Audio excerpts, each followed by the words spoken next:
So, folks, we got to talk about the fact that no one seems to be really talking about or caring about the fact that a MAGA assassin attempted to kill Donald Trump literally yesterday, and I didn't hear a thing about it until my editor was just like, "Wow, did you hear that someone tried to kill Donald Trump again?" I was like, "No, I didn't hear a thing about it." Yeah, so the story with this one is apparently that a hardcore MAGA Republican, young guy, early 20s, was disillusioned with Donald Trump over two things: tariffs and the Epstein files. And so he drove his truck into Mar-a-Lago, armed with a shotgun that he had purchased after he had gone missing a couple days ago. And he was shot dead by the Secret Service. Um, at the time, Donald Trump wasn't present at Mar-a-Lago, but very clearly, this guy who had driven several states over and bought a shotgun and was willing to get shot by the Secret Service did not have warm and fuzzy intent. I gotta be honest, the weirdest thing about this is one of the most comprehensive reporting on this that I've seen is from TMZ, and that feels, something about it feels really weird. Something about this feels very strange. But yeah, Mar-a-Lago armed gunman fixated on Epstein files week before shooting, and here is a text that they were able to obtain. "I'm glad you are benefiting. I don't know if you read up on the Epstein files, but evil is real and unmistakable. The best people like you and I can do is use what little influence we have, tell other people about what you hear about the Epstein files and what the government is doing about it, raise awareness." That's about one of the last things he said prior to driving several states, going missing from his family, and then winding up getting shot by the Secret Service. It's very, very bizarre. It's not bizarre, let me be clear, it's not bizarre that TMZ is reporting on it, it's bizarre that TMZ seems to be the only people in anything resembling mainstream media talking about it like it's something that matters, you know? Like, that's the weird part. Like, it should be pretty big news that someone tried to kill the President of the United States, and yet this has been hardly a blip on the radar. I mean, like, it really does kind of show how far gone mainstream media is towards sanitizing Trump. And yeah, like, I'm seeing people in chat being like, this is the first I've heard about it, and it's like, genuinely, it's very bizarre. Sources told TMZ, who worked with Austin at Pine Needles Lodge and Golf Club in North Carolina, say that he became fixated on Epstein following the latest release of information tied to the files, and he was deeply disturbed by what he believed was a government cover-up and often talked about powerful people getting away with it. And again, this is a guy who grew up deeply MAGA in North Carolina. He's a hardcore evangelical Christian. He, like, was a Trump voter and Trump supporter. Like, his coworkers were talking about it last year, was talking about how last year he was a big-time Trump supporter. And, like, I just think it's really interesting because this is indicative of where we're at as a country. Essentially, you have conservative voters becoming so disillusioned that they are willing to, like, lose their lives in an attempt to, like, find some kind of way to reconcile their idolizing of Trump with the reality of Trump. It's deeply, deeply weird. People close to him say that he was well-meaning but increasingly frustrated, particularly about the economy. And he often complained that young people need 2 jobs or roommates to afford moving out. Apparently, he had tried to start a union to get higher wages at his job, but no one wanted to join it. He apparently was shot, like, again, not trying to talk with anyone, He drove in through the north entrance to Mar-a-Lago as someone was leaving, and then got out of his truck with a shotgun and a fuel can. And so clearly he was trying to do something there. The level of like fracture in this country, I think is being glossed over constantly. And the fact that no one seems to be willing to talk about this story as like a microcosm of like the wider conservative movement, I think is a big problem. The fact that like are we at like 4 people who are MAGA conservatives have tried to kill Donald Trump? Like the last 4 people who tried to murk Trump are literally all MAGA voters. Why is no one talking about it?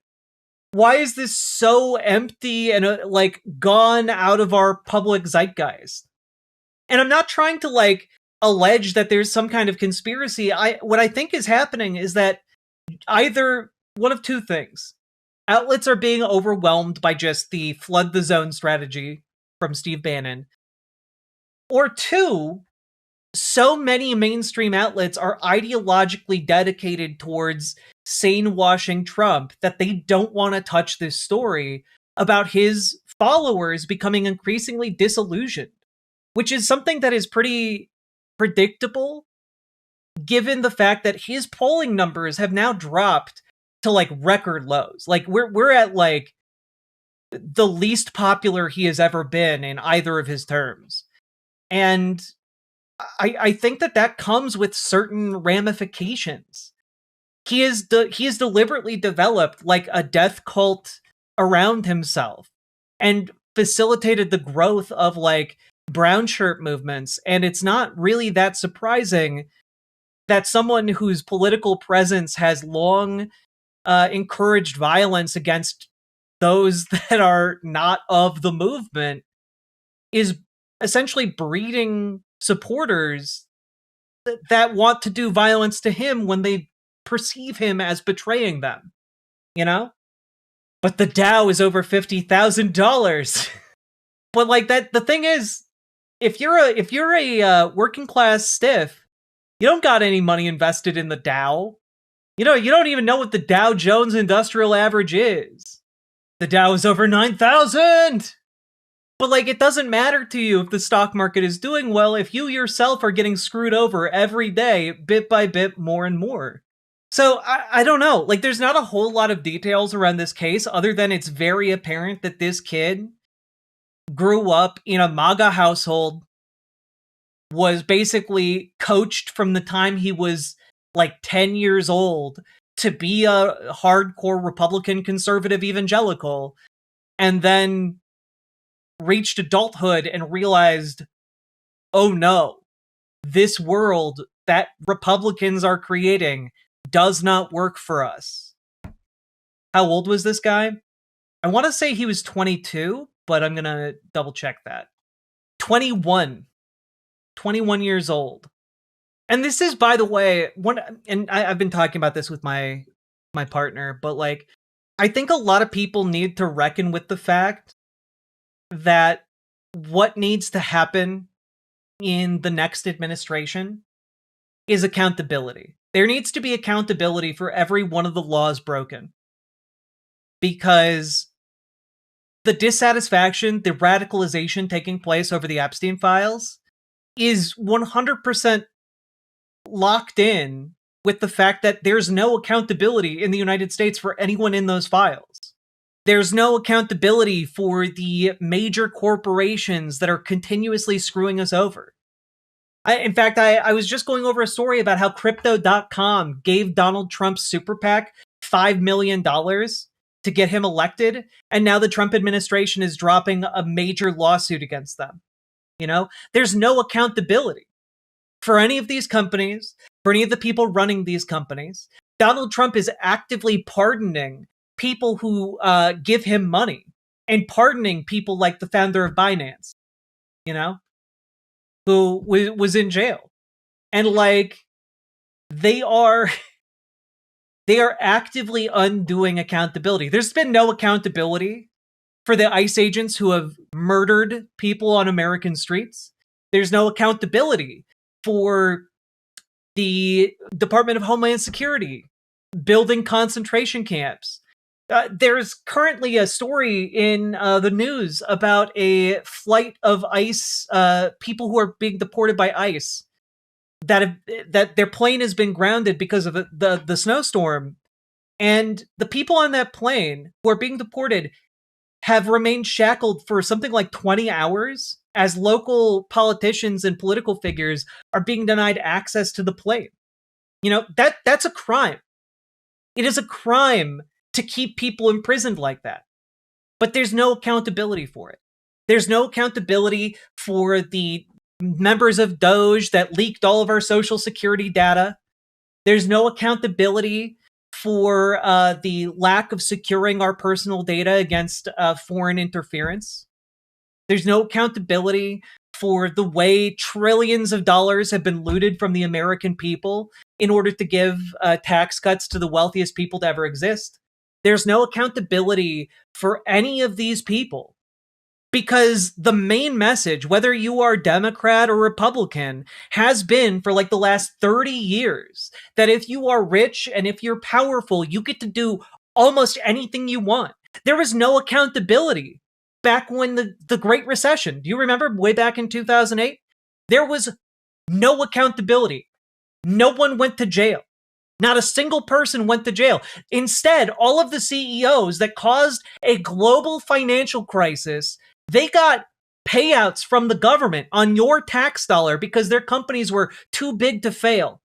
And the government, instead of bailing out homeowners, bailed out the companies. So people just lost their homes. No accountability. And yet these same people who refuse to hold criminals in government accountable want to make children who are assaulted accountable for the crimes committed against them. It's sick. It is sick. It is very sick. And there's like no accountability for the global war on terror.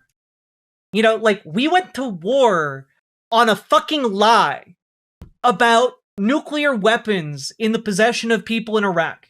And you know what? There weren't any nuclear weapons. There weren't any weapons of mass destruction. That was a fucking lie.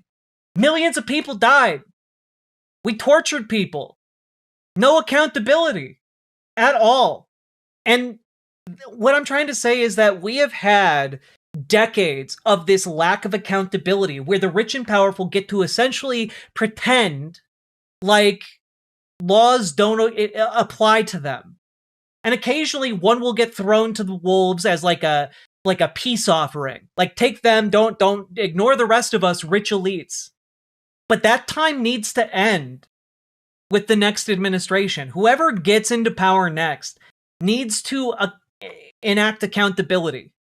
And it can't just be, well, we'll be accountable from now on, starting now. It has to be retroactive. It has to be retroactive. Because, like, the kind of anger that motivated this guy, Austin Tucker Martin, who got shot by the Secret Service yesterday, it's not an anger that is limited to just him. And he may have gone about it in a way that, like, clearly beyond the pale. But, like, the same kind of motivation, the same kind of feeling exists in a lot of different people's hearts in the United States. Because for too long, you know, we've seen news stories about, you know, black kids being shot for shoplifting candy bars. And meanwhile, like some guy in a suit pilfers $100 million and it's hardly a blip. Doesn't even get prison time. Gets time off for good behavior. This cannot continue. Our society literally cannot cohere if the rich and powerful continue to get away with all of their abuses at our expense.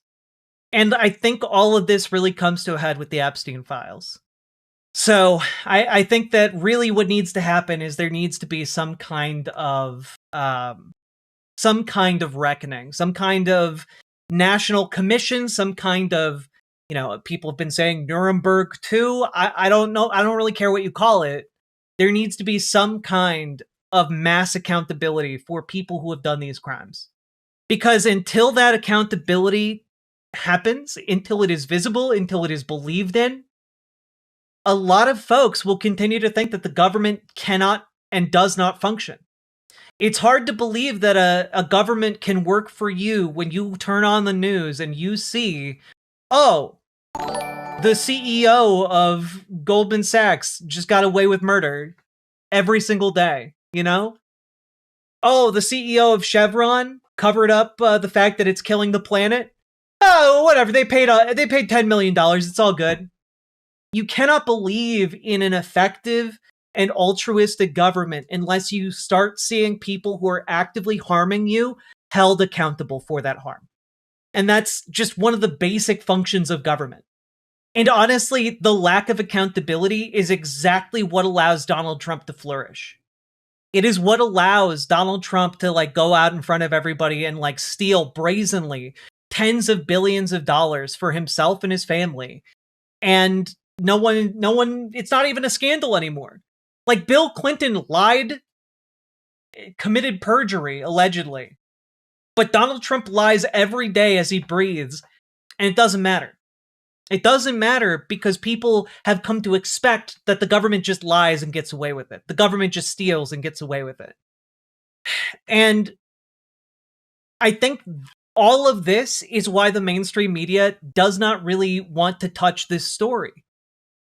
Because it would mean reckoning with an incredibly uncomfortable truth about the level of rage and the level of dissatisfaction and the level of just disbelief in the system that really does exist out there. And we need to set things right by starting with accountability. Until the corrupt get sent to jail, people will not trust the government again. Exactly. So, all that being said, folks, let me know what you think down in the comments. Why do you think this isn't being talked about as much in mainstream media? And hit that like button, subscribe. Also, we need to get organized. If we want to see that accountability, we got to get organized.